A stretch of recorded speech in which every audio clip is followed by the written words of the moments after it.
akşamlar, доброго вечора. Bugün yayının bugünkü akşam bölümünün sonki saati, onu da українською alacağımız. Сьогодні будемо говорити українською мовою в цьому блоці ефіру бugün на телеканалі АТР.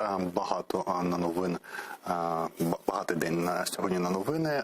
Американці направили військовий корабель до Чорного моря. Путін в Криму, в Севастополі створює онлайн разом з білорусами спільну державу, і цей інтеграційний процес між двома країнами почався ще 99-го року, а Верховна Рада України призначила двох міністрів. Олексій Резніков з крісла міністра реінтеграції пересів в крісло міністра оборони, а його місце зайняла народна депутатка Ірина Верещук. Все це будемо обговорювати з політологом, політичним оглядачем Ігорем Рейтеровичем. Доброго вечора. Вітаю. А поки коротко про ці новини. У Верховній Раді сьогодні пояснили, чому війська Російської Федерації біля кордонів України не становлять небезпеки. В межах українських кордонів спостерігаються саме зміни в бойовому чисельному складі військ. Про це заявив голова Комітету Верховної Ради з нацбезпеки, оборони і розвідки Олександр Завитневич.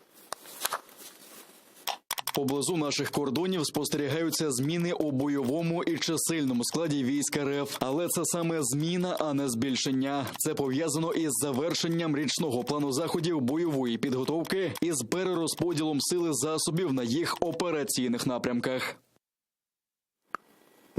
Військовий експерт Олег Жданов в ефірі телеканалу АТР порахував нам і розповістив, що вздовж всіх кордонів, включаючи це окуповані території Донецької, Луганської області, територію Республіки Білорусь, анклав сепаратистський Молдови, Придністров'я і окупований Крим, разом на всього кордону зараз 85 тисяч російських військових. Олег Жданов назвав це ніщо або не такою загрозою, принаймні зараз для України.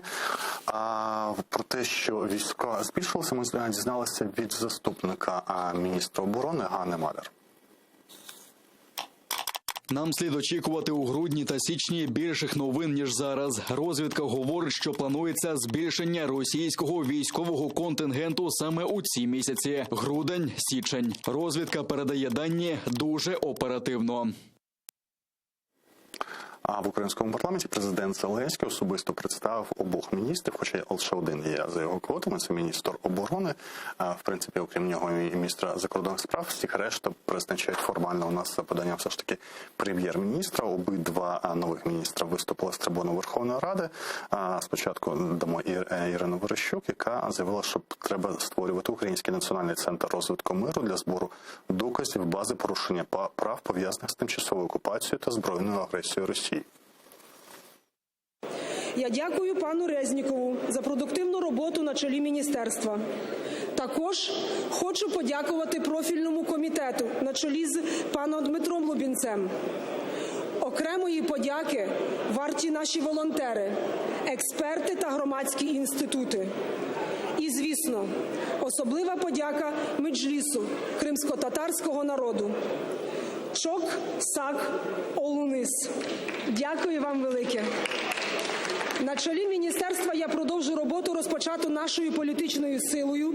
Ми будемо виконувати положення профільних нормативних актів та програм. Наприклад, нещодавно затверджений план реалізації стратегії деокупації та реінтеграції Криму, який містить 158 позицій, з яких 95 за Міністерством реінтеграції. Ми почнемо з того, що проведемо аудит виконання, тобто перевірку, наскільки міністерство виконує профільні закони, постанови Кабінету міністрів, укази президента та рішення РНБО. За результатом аудиту виконання ми скоригуємо пріоритети, робочі плани та дедлайни. Олексій Резніков став тим рідкісним випадком, коли чинний міністр пересів з одного крісла в інше. І сьогодні ми бачили і чули багато компліментів на його адресу як кризового менеджера. Поки альтернативна точка зору теж ми почули її від Олега Жданова, який песимістично поставився і назвав Резнікова піарником. Резніков набрав 273 голоси на свою підтримку на новій посаді. Війна з Росією триває вже 8-й рік. Гібридний характер конфлікту, воєнний потенціал держави-окупанта, а також безпекова ситуація у світі вимагають, щоб відповідь України на ці виклики була комплексною і адаптивною. Ціна ескалації має бути неприйнятною для агресора, а вартість тимчасової окупації наших територій постійно для них зростати. Сьогодні Міністерство оборони – це цивільне відомство. Саме його завдання – формувати політики і візію армії як одного із символів держави, а також створювати умови, щоб Збройні сили могли ефективно виконувати свою функцію – давати відсіч ворогу. Наші сухопутні війська – одні з найсильніших на континенті. Грозною силою є українська морська піхота. Від згадки про ССО тремтять вороги, а про ГУР після Афганістану взагалі знає весь світ. Проте є лакуни у сфері протиповітряної, протиракетної оборони і потребують суттєвого посилення авіації і флоту. Мусимо дуже прагматично оцінити, де зробити акцент на розвиток власних спроможностей, а де раціонально залучати допомогу. Маємо системно працювати над підвищенням сумісності з країнами НАТО. У нас є значний простір для розширення практичної співпраці з Альянсом. І Резніков має свій рецепт завершення війни на Сході, теж шматок його виступу з Верховної Ради. За час роботи, а також протягом вивчення досвіду конфліктів, зокрема у Нагорному Карабасі, колишній Югославії, Придністров'ї та Північній Ірландії, колишні гіпотези стали переконаннями. Мій головний висновок за час роботи на посаді такий: Україні доведеться знайти свій рецепт розв'язання конфлікту і реінтеграції людей та територій, які зараз тимчасово окуповані Російською Федерацією. Ми не зможемо запозичити жодну з відомих моделей врегулювання, тільки загальні принципи та окремі елементи. Ми повинні створити і захистити своє бачення, якщо хочемо, щоб врегулювання відбулося в інтересах України. Ну і з останніх новин, те, що я вже казав про Лукашенка і Путіна, їхнє об'єднання в єдину союзну державу. З'явилися подробиці цієї онлайн-зустрічі, яку Путін проводив з Севастополя. Значить, вони підписали спільний декрет, в якому буде 28 союзних програм, які ще були озвучені в вересні цього року. Йдеться мова про, в тому числі, взаємний доступ до державних закупівель і об'єднання валютних систем двох країн. Ну і Лукашенко сьогодні заявив, що хотів відвідати Крим разом з Путіним. Путін його не взяв до Криму цього разу сьогодні. Добрий вечір ще раз, пане Ігорі. Це тролінг Лукашенко, чи він не наважився все ж таки відвідати Крим? Я думаю, що він все ж таки не наважився, оскільки це такий крок. А Путін би взяв, так. Дивіться, це просто такий крок, який остаточно йому відріже будь-які навіть там гіпотетичні можливості до покращення якихось відносин, як з Україною, так і зрозуміло з багатьма країнами Європейського Союзу. Це була та межа, яку він багато років, треба йому віддати належне, виходячи виключно з власних інтересів. Це ж треба розуміти. Тут не питання права, не питання поваги до України, це виключно його власні інтереси.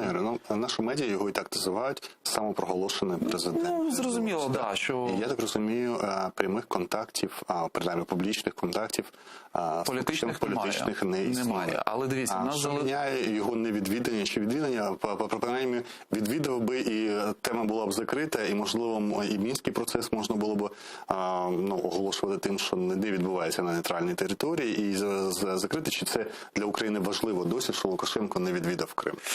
Це важливо, мабуть, з точки зору, знаєте, як людина, яка підписує якісь документи з Путіним про створення союзної держави, але все ж таки він до цього говорив, що Крим юридично український, де-факто його забрала собі Російська Федерація, тобто він якось намагався виплисти. Зараз це важливо в першу чергу для нього навіть. Не стільки для нас, оскільки на політичному рівні контактів дійсно немає, але ж залишається... Ви розумієте, що можливі політичні контакти, скажімо, можливо, пом'якшення української сторони? Чому можливі? Я можу представити собі ситуацію, за якої Лукашенко зрозуміє, що завтра входять російські війська, і він вже ніхто, абсолютно. І в нього прокинуться якісь зовсім інші підходи, що він, до речі, неодноразово робив, поки в м'якому такому форматі. Зараз, загнавши себе в глухий кут, він може десь в останній момент ризикнути, хоча зараз він робить все для того, щоб цього не було. Тобто він максимально і йде на зустріч зустріч десь Путіну, але дуже повільно підписує ці документи. От ситуація з Кримом – це для нього елемент певної гри. І розумієте, у нас нема контактів на політичному рівні, але вони зберігаються на економічному. Вони є.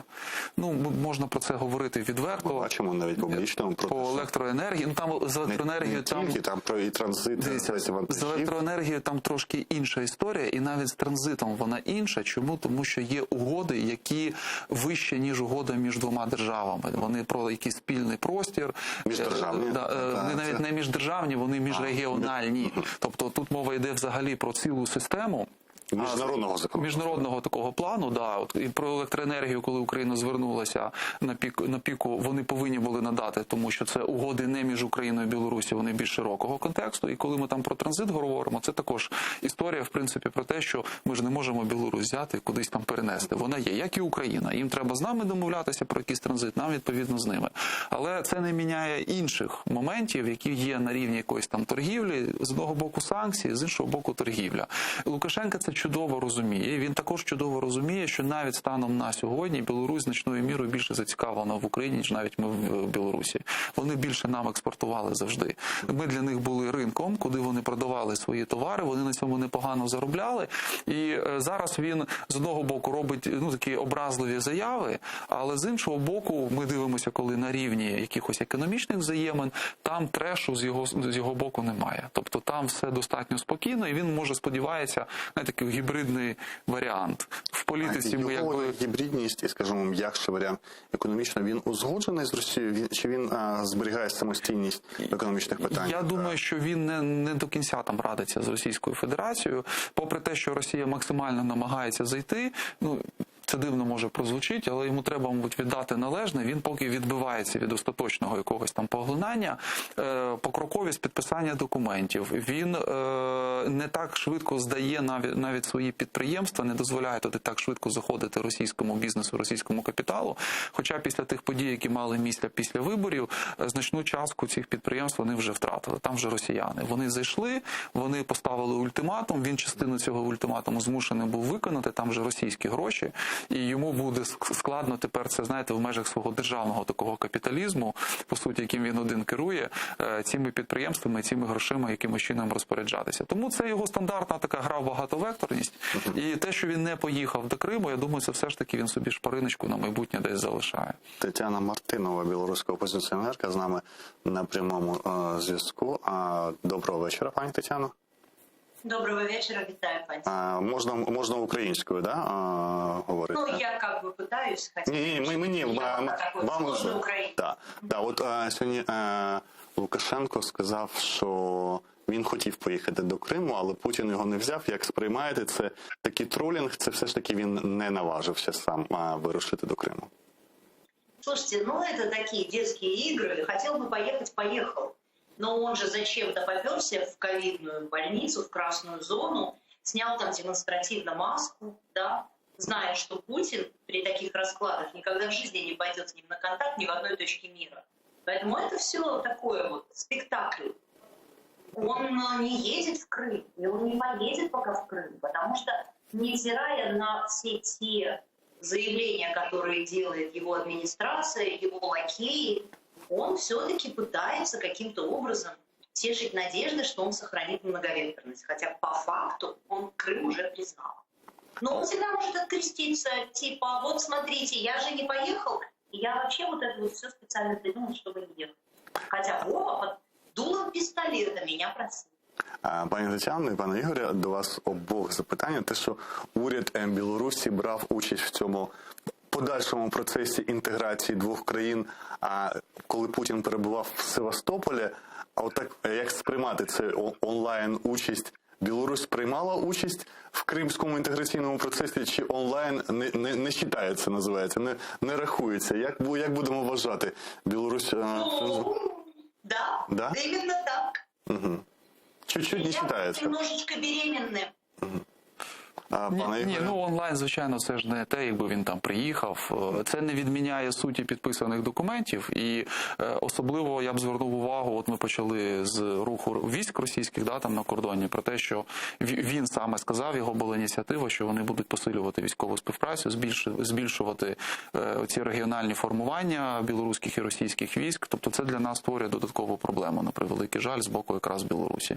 Якщо раніше ми могли бути більш-менш спокійні з приводу щільності кордону, то зараз там на кордоні величезна дірка, і з нашого боку в тому числі, тому що треба перероблювати всі плани і розглядати це також як можливий плацдарм для вторгнення. Пані Тетяно, пан Ігор охарактеризував цей процес, що він не так швидко здає, ми так розуміємо, здає, але повільно. Білорусь чи залишається в Лукашенка ще маневри для багатовекторності, чи оці подальші об'єднання і заход російського бізнесу, це фактично вже перетворили його на губернатора, чи все ж таки він може знову показати свій характер, на вашу думку, і знову стати повноцінним таким лідером Білорусі? Давайте так. Полноценным лидером Беларуси, легитимным, он не станет уже никогда. Он, по сути, уже многие годы был клоуном. Белорусы позволяли ему осуществлять эту клоунаду, потому что они жили своей жизнью, а вот эта вот вся пунктовская история, она была где-то в другом месте и нас не касалась. Почему-то никто в это не хочет верить, но это было именно так.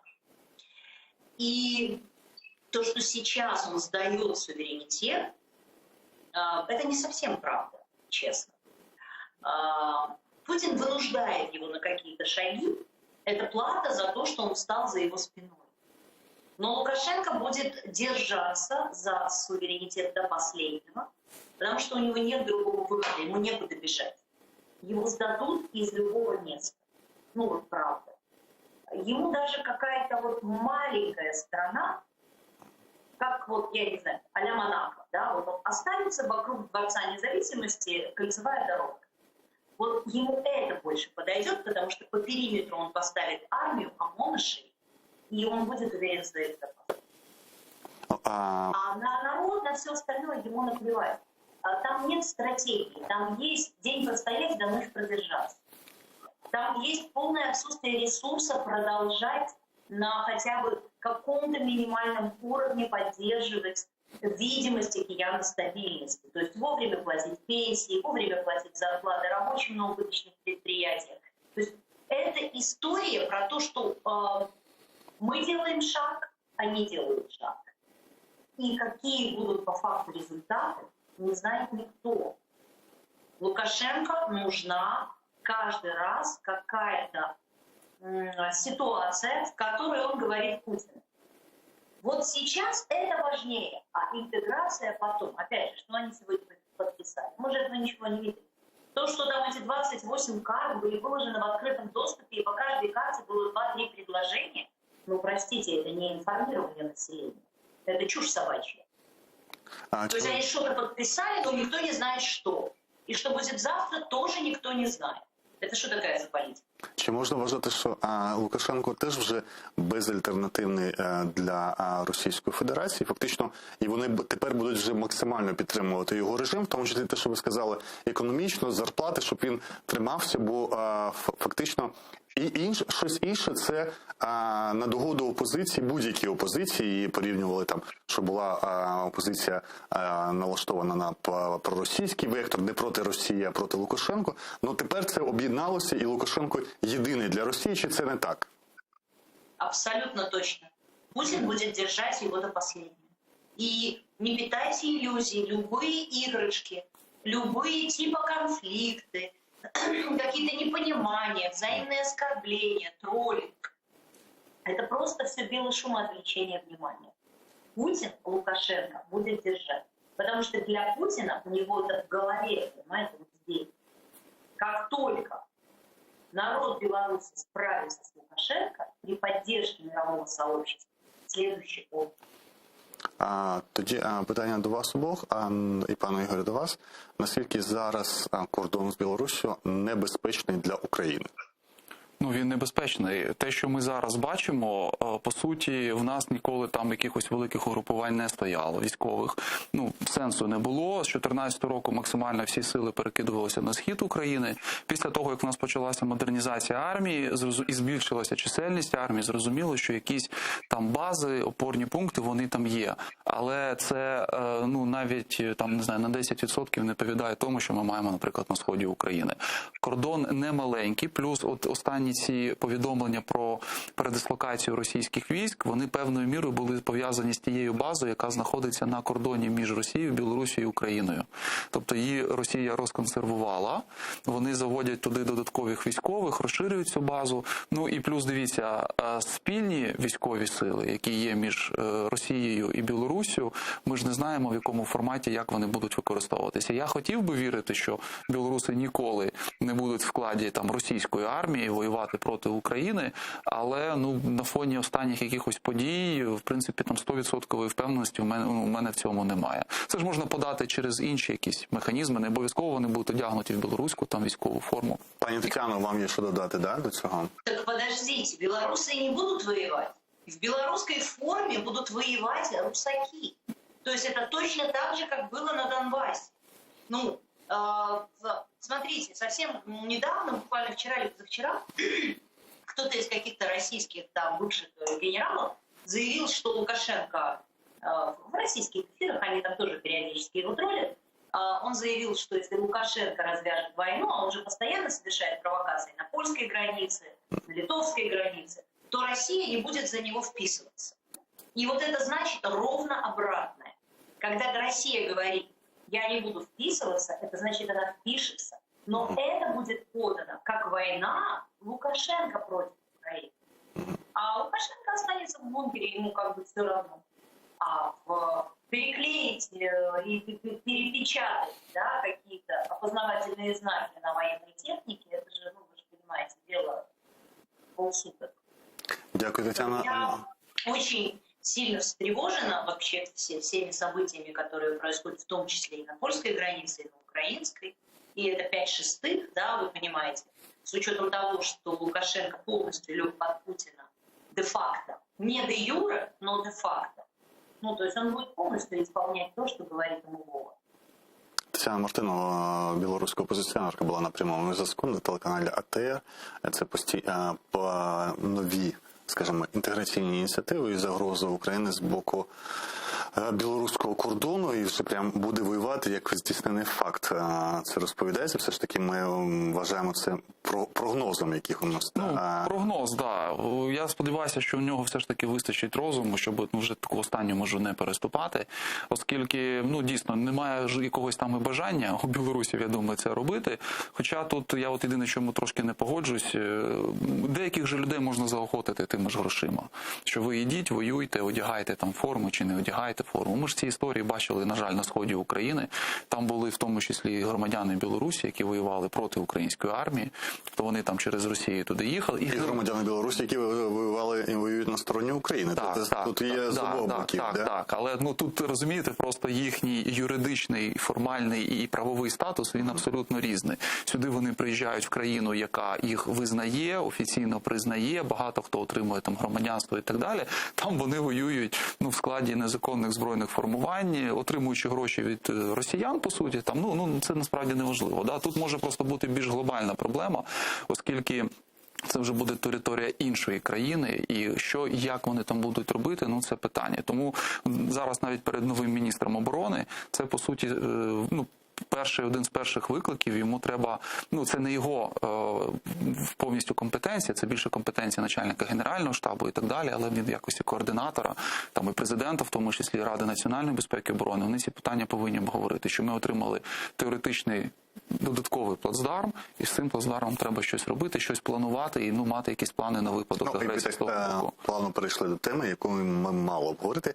Нові урядові призначення, нові кадрові зміни Володимира Зеленського, який особисто сьогодні представив в парламенті двох міністрів. І це той унікальний випадок, коли чинний міністр не втратив посаду, а з одного крісла перейшов вища практика притаманна західноєвропейським країнам, коли міністри можуть бути сьогодні міністром внутрішніх справ, завтра охорони здоров'я. Для України дійсно це не притаманно. У нас була більше така спеціалізація міністрів, тобто медики займалися медициною, освітяни освітою, військові обороною або чимось іншим.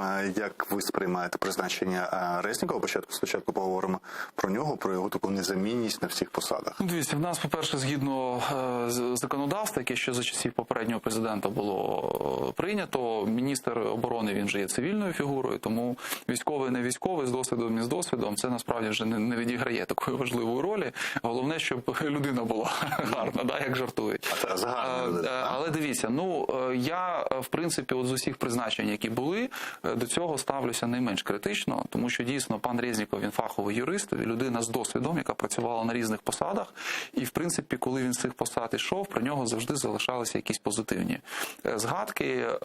Він вміє підбирати команду, він є таким стратегом певною мірою, і в контексті міністра як політичної фігури він, в принципі, може бути на своєму місці. І я більш ніж переконаний, що його і перевели то з одного міністерства, Міністерства оборони, хоча кажуть, що він не дуже хотів, його прийшлося вмовляти певний період часу, з однієї простої причини. Тому що він в обоймі, нечисельній тій обоймі, яка зараз є у діючої влади, в принципі, здатен дати результат. А Міністерство оборони – це все ж таки сфера компетенції кого? Президента. А президенту на фоні падіння рейтингів зараз треба якісь перемоги і успіхи. А оскільки в нас, і Резніков всього почав, було дуже, так знаєте, цікаво зі сторони на це дивитися, коли він виступав у Верховній Раді, перше речення, яке він сказав, що рівень довіри до армії вищий, ніж рівень довіри там до церкви, громадських організацій і так далі. І оцей позитивний потенціал, я думаю, хочуть використати в Офісі Президента. Це нормально, політична історія. Резніков може бути тією людиною, яка з цим може справитися. А які небезпеки перед новим міністром? Міністерство реінтеграції, от є у нас кілька міністерств, те, яке зникло було Міністерство ще інформації часів Порошенко, це нові міністерства, де коли людина приходить, вона може вибудувати в межах обмежень, які відбувають для центральних органів влади, все сама з нового Міністерства оборони, старе міністерство. Це таке держава в державі. Це от у нас є кілька таких міністерств. Міністерство охорони здоров'я, яке складне, да? Куди хто б не зайшов, він тоне просто в цій системі, яка є. Це міністерство зі своїми традиціями закупівель, про які навіть провладні депутати сьогодні, як Федір Веніславський сказав, у нас є ознаки корупції. Представник влади про це каже, і хоча не наважується відверто сказати, але це означає, що навіть там новій владі пану Тарану це не вдалося змінювати. Чи є загроза в те, що новий міністр може потонути саме в традиціях самого міністерства? Дивіться, загроза є така, звичайно. Це загроза для будь-якого міністра, але у Резнікова тут може бути певна перевага. Це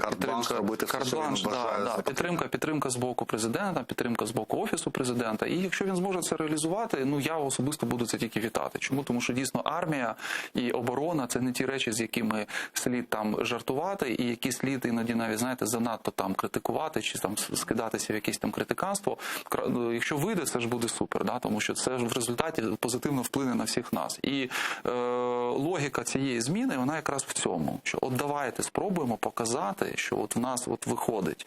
Оскільки, дивно дійсно склалася ситуація, і, до речі, Резнікову буде ще легко достатньо, в якому плані? В порівнянні з Тараном, будь-хто, хто зараз прийде, і просто активніше почне, звичайно, хто почне активніше навіть комунікувати з журналістами. Таран це дуже невдало призначення? Це було дуже невдале призначення. Слухайте, не на камеру «Слуги народу» казали, що це один з найгірших міністрів за всю історію України.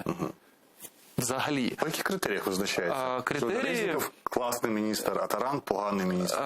Таран поганий міністр. Слухайте, можна безліч цих критеріїв навести. Для мене головним критерієм був критерій більше 2 мільярдів гривень заборгованості перед нашими військовими.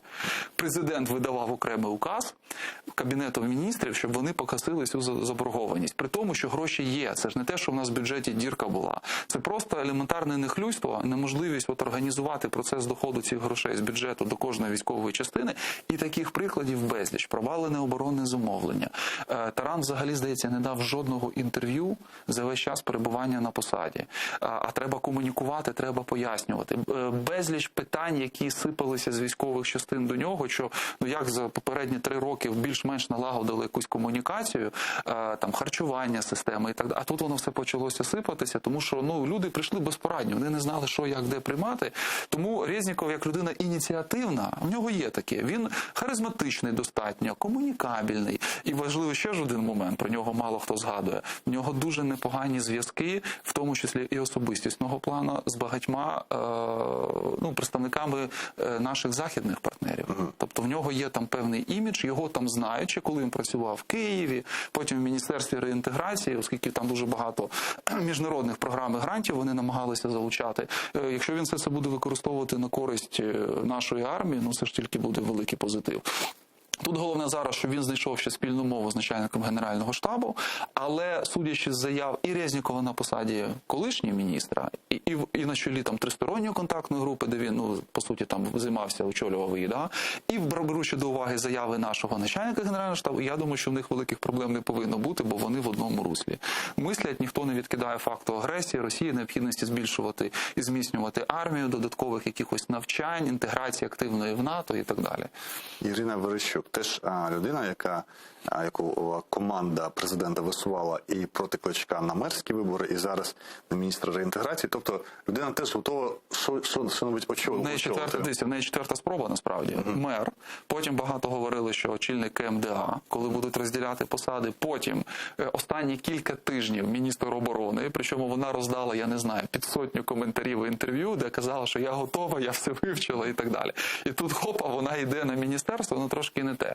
Їй, безумовно, буде складно, але порівняно з Резніковим, в неї є одна перевага. Вона йде не замість Тарана. Вона приходить в міністерство, яке складне, нове, ви правильно зазначили, від якого не все залежить, оскільки ключ від вирішення проблеми у Путіна за великим рахунком. Але там є дуже багато якісних нових програм, які тільки започатковані, і їми треба займатися, їх треба продовжувати. Єдине, що мене дуже сильно різануло вухом, коли подивився на її і попередні заяви, і виступ в Верховній Раді, вона перелічила пріоритети, але я не побачив там взагалі нічого про наших внутрішньопереміщених осіб. Я сподіваюся, що їй зараз про це нагадають, і одним з пріоритетів її діяльності буде якраз робота з тими людьми, які виїхали з окупованих територій, які перебувають тут, які є громадяни України, і яким треба трошки більше уваги, ніж тим, хто не виїжджав, не міняв місце своє там проживання, їм складніше. І відповідно якісь додаткові програми повинні бути спрямовані і на їхню підтримку. Це стосується як і переселенців зі Сходу України, так і безпосередньо з Криму. Я сподіваюся, ще раз кажу, що її направлять, плюс вона може завжди, мабуть, з Резніковим зустрітися, Резніков може і за чашку чаю все пояснити. На всьому цьому, тому, що відбувається, на цьому тлі, відсутній прем'єр-міністр Шмигаль. Таке враження, що його нема взагалі. Тобто він нічого не коментує, нікого не пропонує. Навіть ніхто не наважується сказати, що хоча б формально, я думаю, можливо, формально дійсно він це робив, що він, окрім міністра оборони і закордонних справ, висуває... Він формально все подав. Новина була, що як тільки звільнили міністрів, в цей же день і рекомендували відповідні профільні комітети, прем'єр-міністр вніс подання на Верещук, на міністра економіки і на хто там у нас ще був? З міністром екології, і міністр стратегічної галузі і промисловості Нарабікіна. Тобто, формальності всі були там дотримані, хоча, ви правильно зазначили, у нас половину фактично Кабміна поміняли. 5 міністрів. У нас фактично, зазвичай бувають традиційні зміни уряду, іноді міняють міністрів, а у нас дійсно, якщо врахувати ще і Авакова, деякі... Аваков, добре, 5 одночасно, 5. Із них віце-прем'єр і перший віце-прем'єр. Тобто, в принципі, це заступники Шмигаля. Як такі коментарі відсутні, ну і це нормально в тих умовах, які на сьогоднішній день склалися. Він ідеальний прем'єр-міністр, оскільки йому сказали, будемо міняти, він сказав чудово. І наскільки мені відомо, в нього була одна лише принципова позиція. Одна людина вилетіла з Кабінету міністрів через конфлікт, який виник безпосередньо зі Шмигалем. І позиція Шмигаля, вона виявилася для президента вирішальною, ну в силу, скажімо, без відмовності Шмигаля, його лояльності. Я маю на увазі пана Любченка, міністра економіки, першого віце-прем'єр-міністра. Дуже багато розповідали історії, що вони казали про це, тобто виходило це навіть за лаштунки. А Зеленський взагалі не любить конфліктів. Зеленський, ну, по-перше, не любить конфліктів, по-друге, всі повинні ходити до нього і звітувати, і вирішувати ці конфлікти. А я так зрозумів, там проблема ще була в кар'єрних амбіціях пана Любченка, який ледь не представлявся наступним прем'єр-міністром і казав, що треба трошки почекати, і я скоро, значить, прийду. В результаті вони перейшли в спілкуванні з прем'єром на мову виключно документів.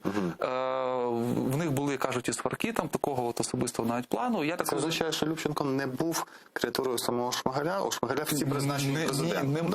Слухайте, це не його команда. В Кабінеті міністрів немає жодної людини, яка б була креатурою Шмигаля. Жодної. От ми можемо згадати історію з там колишнім прем'єром паном Гройсманом, що коли його прем'єром призначали і там по квотам ділили уряд, він прийшов і сказав: шановні, 25% мої. Я хочу мати своїх людей. І він просунув своїх людей. І ну, можна по-різному до цього квотування ставитися, але є певна логіка, оскільки він прем'єр-міністр. Перший уряд Зеленського, другий уряд Зеленського. Звичайно. Це не Ми будемо при президенті Зеленському будемо мати виключно уряди Зеленського. Я не бачу поки шансів чи перспектив, що прийде дійсно якась незалежна там персона, фігура. Тому Шмигаля роль така певною мірою десь церемоніальна, але його це влаштовує. Тобто він не проявляє якоїсь там агресії в плані, що щось не так. Але от бачите, коли є певні все ж таки конфлікти, в нього виникають. Я так розумію, що президент до нього більше прислухається. Плюс от історія з паном Любченко – це історія про внутрішню видову боротьбу всередині влади. Є різні групи впливу, ну от одна програла, інша перемогла. Ну, а це просто про дисципліну. Тобто уряд Зеленського, але все ж таки... Ну, субординація, звичайно. Він поставив Шмигаля. Звичайно. Певна субординація, вона там присутня. Він дотримується такої єдиноначалля. Тут треба... Тобто вони формально збираються всі під керівництвом Шмигаля. Шмигаль з ними спілкується, ну, як Кабінет міністрів. Ключові моменти стратегічні він узгоджує з президентом. Деякі міністри кажуть, можуть попасти і попадали до президента безпосередньо, але тут треба віддати належно, для збереження субординації інформували Шмигаля, що викликають там до президента. Тобто воно цивільненько, знаєте, зі сторони, якщо подивитися, але ну, воно взагалі суперечить просто розумінню парламентсько-президентської республіки, ролі там Кабінету міністрів і так далі. Тижневою чи двотижневою давним вже секретаря РНБО пана Данилова про його мрію про перехід або повернення президентської республіки. Це таке зондування настроїв, чи дійсно в команді президента налаштовані на чергове перепрофілювання конституційне і зміну системи влади на президенті? Ну, одне не виключає інше. Безумовно, це було таке зондування, подивитися на реакцію. З іншого боку, наскільки мені відомо, є достатньо багато людей в найближчому оточенні президента, які вважають, що це є правильний шлях, оскільки вони втомилися відбиватися від нападок експертів на кшалт мене, там, моїх колег і журналістів з приводу того, що є де юре, є де факто. Да? І ви порушуєте Конституцію, коли берете собі якісь повноваження, які не є властиві вам, або не властиві, наприклад, там Раді національної безпеки і оборони і так далі. Але розумієте, це дуже складний момент. По-перше, через Верховну Раду за нинішніх розкладів його провести неможливо, оскільки 300 голосів вони в житті там не знайдуть, ну немає їх. Да? Опозиція і навіть ті депутатські групи, які підтримують і підставляють плече, скажімо, владі, вони 25 разів подумають, чи треба їм голосувати за такі зміни до Конституції. Є варіант винести це на загальнонаціональний референдум. Але без парламенту це все одно не парламенту прийде. Ну, розумієте, тут просто буде тоді такий цікавий момент. Якщо, наприклад, на референдумі народ каже «да», парламент опиняється... Пам'ятаєте Кучмівський референдум 2000 року? Є різниця. Не було тоді закону про імплементацію результатів, а зараз є закон. Розумієте, якщо провести по процедурі, а він в нас, на жаль, виписаний таким чином, що організувати цей референдум згідно закону може тільки влада. Всіх інших вона може, по суті, без парламенту може організувати? Ні. Ну, без парламенту вона може організувати референдум. Так. Результати його треба буде все одно якось легітимізувати парламенту. Але тоді дивіться, що виходить. Є результати референдуму, легітимність яких однозначно вище легітимності вже рішень, які приймає парламент. Це означає, що парламенту не треба 300 голосів для Ні, імплементації? треба. Але парламент тоді опиняється в ситуації, що от громадяни проголосували, ми якщо проголосуємо проти, президент вийде і скаже, от бачите, от ви сказали так, а вони не хочуть. Розганяємо, обираємо нових. Тут дилема є. Але в нього вже не така популярність безапеляційна, яка була 2 роки тому. Але ж інший момент, який я хотів сказати. Просто щоб ризикнути виносити на референдум, треба дивитися на соціологію. А там не все так приємно з точки зору президентської республіки для Зеленського. Бо в нас з одного боку так, значна частина громадян є запит на сильну руку, є. Але коли вони кажуть про трикутник, президент, кабінет міністрів, парламент, все одно більшість говорить про те, що більшість влади повинна бути у парламенту. Ну, таке протиріччя. Певне протиріччя. Тобто президент хай буде, будемо обирати, але... Так, ми хочемо і сильну руку, і демократію, Але не гетьман, і низькі податки, і високі соціальні стандарти одночасно. Тобто, І дешеві тарифи, це найважливіше. Багато таких протиріч.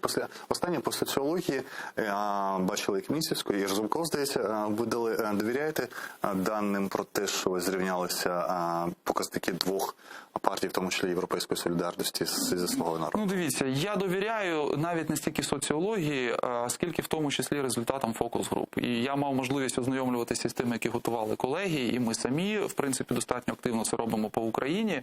І ситуація дійсно змінилася. Це ще не злам там для влади діючої, але, як говорячи коронавірусною мовою, ми вже вийшли на плато, да? Вони вийшли. Зростати їм вже нема, по суті, куди, вони вибрали всі можливості. Далі або падіння, або вони будуть отримувати це на певному якомусь рівні. Останнє. А олігархи роблять ставку на іншу кандидатуру на президента? Розсварилися Ахметов з Зеленським? Ну, судячи з риторики деяких його спікерів, ми бачимо, є зміни, і зміни є суттєві. Я не скажу, що вони повністю розсварилися, це більше, знаєте, такий привіт від Ахметова.